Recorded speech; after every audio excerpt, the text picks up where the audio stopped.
안녕하세요. 10월 11일 큐티 가이드 시작하겠습니다. 오늘 말씀은 이방인들이 믿음으로 의의를 얻는 그 과정을 설명하고 있어요. 1번입니다. 이방인들은 어떻게 의의를 얻었습니까? 30절입니다. 그런즉 우리가 무슨 말을 하리요? 의의를 따르지 아니한 이방인들이 의의를 얻었으니 곧 믿음에서 난 의요.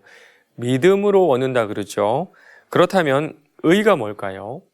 의는요, 하나님과 사람 간의 올바른 관계를 의미합니다.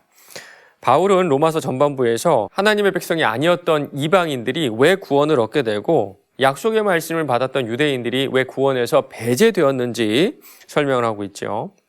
대다수의 유대인들은요, 하나님과 올바른 관계를 맺길 원했습니다. 그래서 율법을 지켰어요. 마치 선생님의 말씀을 잘 듣는 그런 학생을 생각하시면 될 것 같습니다. 반대로 이방인들은요, 하나님과 올바른 관계를 맺으려고 아무런 노력도 또 힘쓰지도 애쓰지도 않았다는 거예요. 그렇다면 이방인들은 어떻게 스스로 구하지도 않았음에도 불구하고 의의를 얻을 수 있었을까요? 바울은 이것이 오직 믿음으로부터 말미암았다라고 설명하고 있어요. 인간의 입장에서는 믿음이지만 하나님 편에서는 주권적인 선택입니다.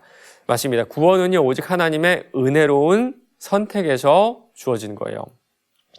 2번입니다. 이스라엘은 왜 의의를 얻지 못했습니까? 31절, 32절입니다. 의의 법을 따라간 이스라엘은 율법에 이르지 못하였으니 어찌 그러하냐? 이는 그들이 믿음을 의지하지 않고 행위를 의지함이라 부딪힐 돌에 부딪혔느니라. 유대인들이 추구했으나 도달하지 못했던 목표는 의의 법입니다. 의의 법. 의의를 얻기 위한 법.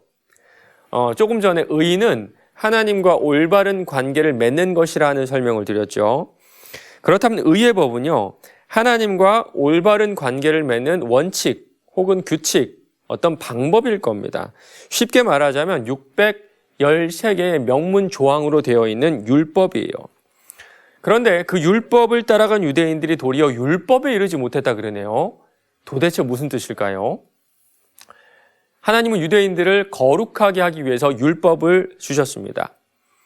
율법의 목적은요, 그 자체에 있는 것이 아니라 죄악된 사람을 거룩하게 하기 위함이었어요. 그런데 실제로 율법을 지켜서 구별되고 거룩하게 된 사람이 있었을까요? 그렇지 않았을 겁니다.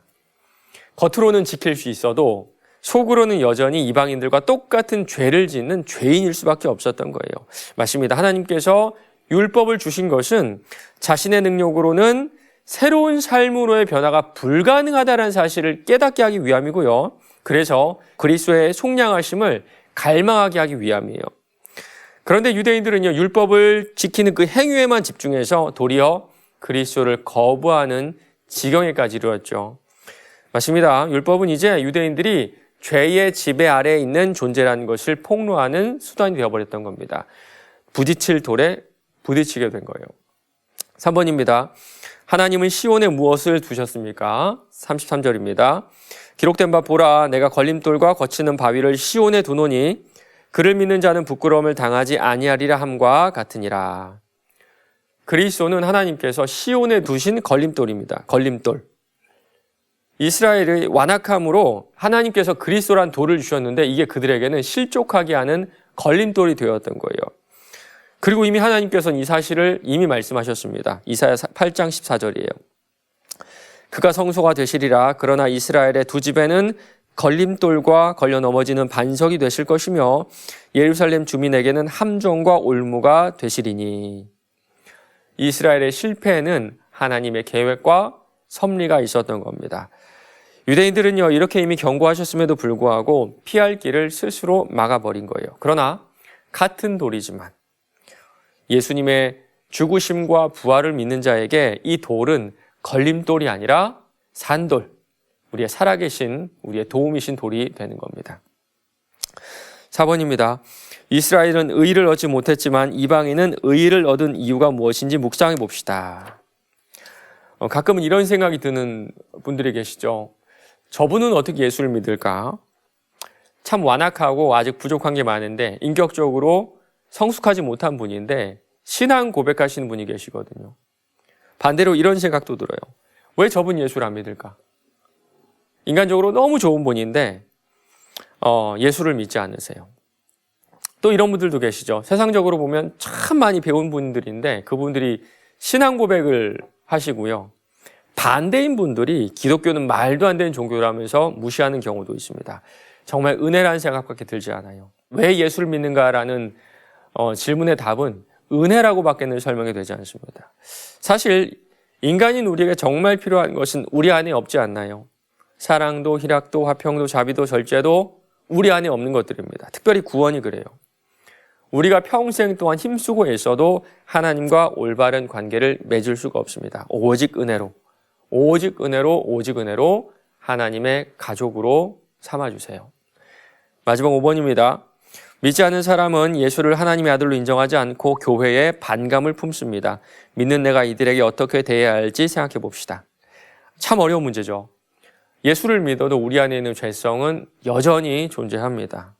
그리고 우리도 먹고 살아야 되는 일상을 살아야 되기 때문에 다른 사람들과 마찰이 생길 수밖에 없어요. 그러다 보니까 불신자들이 예수 믿는 나 때문에 교회에 대해서 좀 반감을 가질 때도 종종 있는 것 같습니다. 정말 예수 믿는 사람으로 살기 참 어렵죠. 그래서 저는 딱 한 가지 방법밖에 없다고 생각하는데요. 다시 은혜 자리로 돌아가는 거예요. 다시 은혜 자리로. 어쩌면 우리는요, 매일 아침마다, 매 순간마다 내가 은혜 받았던 그 순간을 곱씹어보고 다시 묵상해야 된다고 저는 생각을 하거든요. 아무것도 아닌 나를 불러주시고 당신의 자녀로 삼아주신 그때, 여러분 그때 기억이 나신가요? 여러분 은혜 주셨던 그때가 여러분 언제셨나요? 죄의 사슬을 풀어주시고 나에게 새로운 삶을 선물해 주신 그때, 우리가 그때로 매일마다 돌아갈 때 믿지 않는 자들에게 그 은혜의 조각을 나눠줄 수 있지 않을까요? 오늘 하루도 나를 불러주신 그 은혜를 기억하며 의로움의 조각을 세상에 나누시는 저와 여러분 되시길 바랍니다.